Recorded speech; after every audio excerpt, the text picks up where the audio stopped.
Bom, hoje eu queria falar sobre uma questão aparentemente muito abstrata, muito teórica, pode parecer estranho no início, mas que eu acho absolutamente fundamental para entender o que está acontecendo com a economia brasileira e o que não está acontecendo também. Essa Só para esclarecer, o título aqui do vídeo é Quem gosta de crescimento é o trabalhador, tá? E ele está se referindo a crescimento da economia aqui. Mas vamos acompanhar o professor. Evidentemente, a ideia é tentar explicar o que pode parecer um grande paradoxo atual, que é, sobre todos os aspectos, todos os indicadores da economia brasileira estão péssimos, vou entrar em detalhes sobre isso, mas o apoio da classe empresarial ao governo atual é total e aparentemente não afetado pela performance econômica deplorável. Isso tem uma explicação básica, também ajuda a explicar por que a economia brasileira está crescendo tão pouco há tanto tempo, desde 2015. Que acho que o ponto central para entender o paradoxo e essa situação vem de uma questão conceitual que muitos economistas heterodoxos muito competentes, keynesianos e kalekianos, eles infelizmente não percebem, talvez não dão a devida importância, que é que empresas capitalistas não fazem tanta questão do crescimento do capital investido. Aí já traz o primeiro ponto que eu gostaria que vocês prestassem atenção, tá? Ele começa a justificar o que ele vai tentar apresentar para a gente dizendo isso. Olha, nós temos indicadores ruins na economia e por que mesmo assim a burguesia apoia esse modelo econômico que trouxe indicadores ruins para a economia? Por que a burguesia ajudou a construir uma conjuntura econômica que diminuiu a velocidade do crescimento do produto no Brasil? Então ele está chamando a atenção aqui para duas questões diferentes. Uma é a massa do lucro, que é a que cresce com o crescimento da economia, e outra é a taxa de lucro, que é quanto o capitalista ganha no negócio que ele está investindo. Tá? Então vamos prestar atenção, que eu acho que aí nós temos um bom ponto. Só que quanto de capital você vai investir acaba sendo inteiramente determinado pela tecnologia, pelas chamadas relações capital-produto, quanto você precisa de capital para fazer o produto. Não tem jeito, é isso que determina o quanto capital você vai querer para produzir o produto. Logo, a rentabilidade acaba dependendo de quanto do produto vai para o lucro e, portanto, da parcela dos lucros, ou do lucro em relação ao produto todo, e não seu montante absoluto.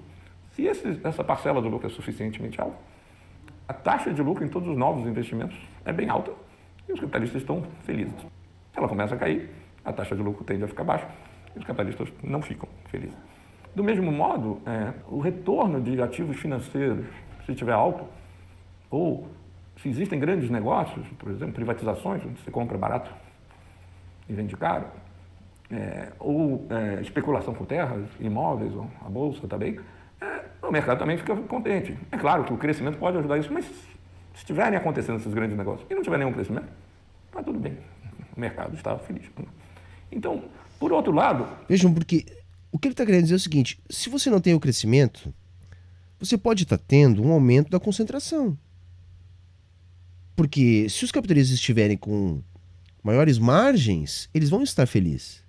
Se estiver ganhando com privatizações, comprando barato, vendendo caro, se eles estiver ganhando com o mercado de capitais e se eles estiverem conseguindo uma maior taxa de retorno do capital. Na verdade, é isso que importa, pelo que eu estou entendendo aqui do raciocínio do professor. Uma coisa é mais complexa porque, apesar de quando a parcela de lucro está caindo e a taxa de lucro tende a cair, os capitalistas não ficam bastante insatisfeitos, a concorrência não permite que essa insatisfação se traduza em queda direta do investimento das empresas.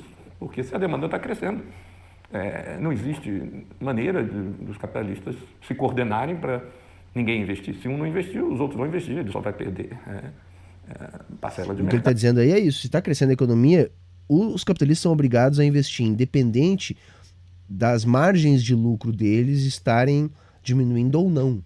Porque se há uma economia aquecida, a demanda cresce, o capitalista que não investe perde para o outro capitalista que vai investir. mercado e, além disso, é muito melhor investir com a taxa de lucro menor do que ganhar muito menos do que isso no mercado financeiro, por exemplo. Então, somente se a taxa de lucro cair num ponto limite, que jamais acontece, de ficar abaixo da taxa de juros, por exemplo, não valeria a pena investir se a economia está crescendo. Mas isso não quer dizer que eles fiquem contentes com isso. Como o Kalecki dizia, os capitalistas fazem muita coisa como classe, mas não investem como classe por causa da concorrência. Porém, uma das muitas coisas que eles fazem como classe, é fazer pressão política quando estão insatisfeitos, para que o governo mude a política econômica, para, através dela, restabelecer as condições de rentabilidade adequadas. Essas relações, o fato de que quem realmente precisa do crescimento econômico são os trabalhadores, que não apenas é necessário para gerar emprego, como o crescimento rápido do emprego permite a melhoria do seu poder de barganha, a negociação de salários melhores e condições de salário melhores. E aí tem uma outra questão, né, que é bastante kaleckiana, que é as condições políticas produzidas pelo pleno emprego, né? Então, o Kalecki é talvez um dos primeiros a ter nos mostrado tão evidentemente o quanto o desemprego é disciplinador.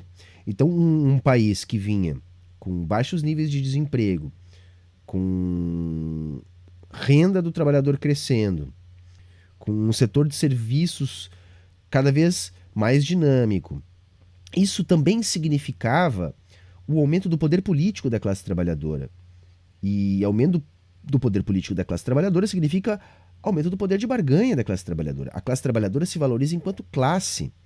E isso também não é interessante para os capitalistas. E nesse sentido também pode ser interessante para os capitalistas estar produzindo uma crise econômica e aumentando o desemprego.